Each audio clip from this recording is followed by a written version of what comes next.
Today, I'll introduce you to a new version of Little Red Riding Hood, one where she's strong, clever, and ready to face the big bad wolf herself. Once upon a time, in a land nestled with towering trees and babbling brooks, lived a girl named Little Red Riding Hood. Now, this Little Red wasn't just any ordinary girl who walked through the woods with a basket of goodies. Oh no, she was strong, clever, and fearless. Growing up near the forest, Red had learned to climb trees, outwit wild animals, and even lift logs twice her size. Her favorite hobby? Practicing with her handmade slingshot, a trusty weapon she always kept on her.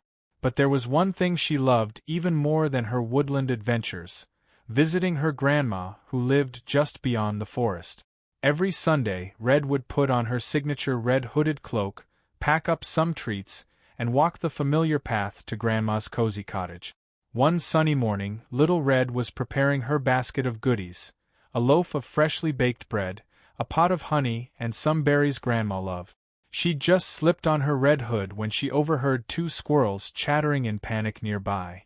"What's wrong, little friends?" Red asked, crouching to their level. "Oh, it's terrible, Little Red," squeaked the smaller squirrel. "The big bad wolf has been lurking around, and we think he's plotting something nasty. He was talking about your grandma's cottage." A chill ran down Red's spine, but her eyes narrowed with determination. She'd heard of the big bad wolf's trickery before, but she was not about to let him harm her grandma. This time, she would be ready. With her hood pulled tight and her slingshot tucked into her belt, Red set off into the forest. She moved quickly and quietly, her senses alert for any sign of the wolf. The forest was peaceful at first, with birds singing and sunlight filtering through the leaves, but Red noticed the silence deepening as she approached Grandma's part of the woods. Suddenly, a shadow moved across her path, and there he was, the big bad wolf, with his scruffy gray fur and gleaming yellow eyes, blocking her way. "Well, well, if it isn't Little Red Riding Hood," he sneered, his voice a low, threatening growl. "Where are you off to, dear?" Red met his gaze, unflinching. "Out of my way, wolf. I'm going to see my grandma, and I'm not in the mood for any of your tricks." "Oh, but I insist," the wolf smirked. "How about a little game, Let's see if you can make it to Grandma's house, before I do." And with a dark laugh, he bolted into the trees, heading straight for Grandma's cottage.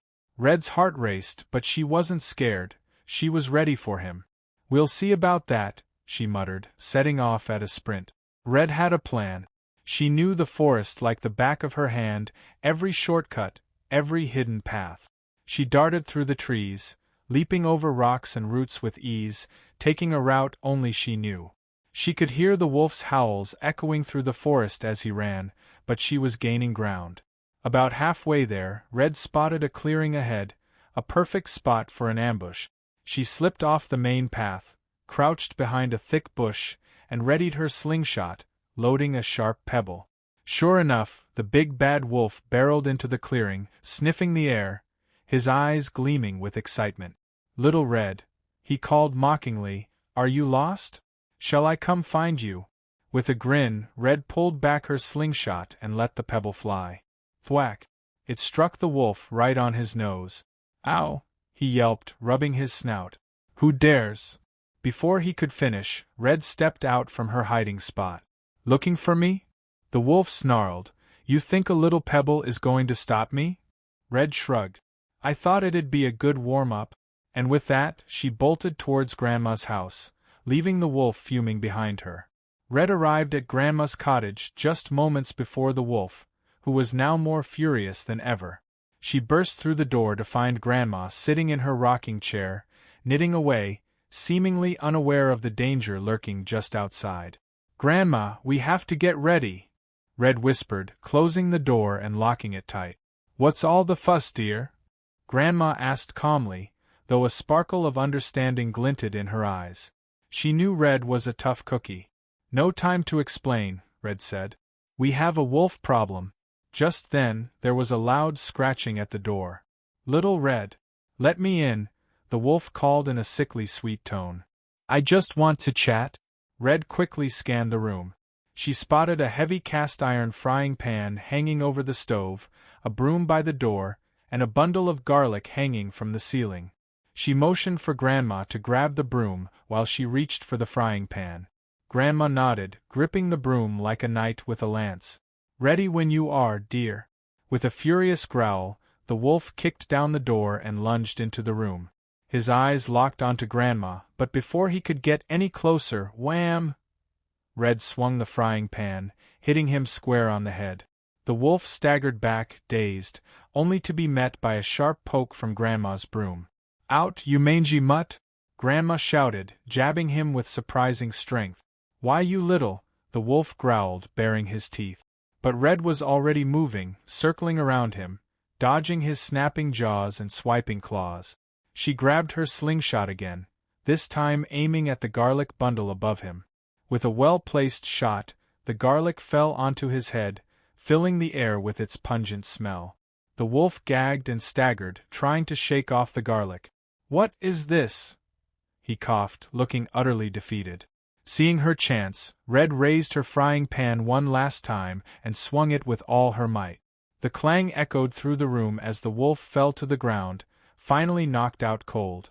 Red and Grandma exchanged a triumphant high-five.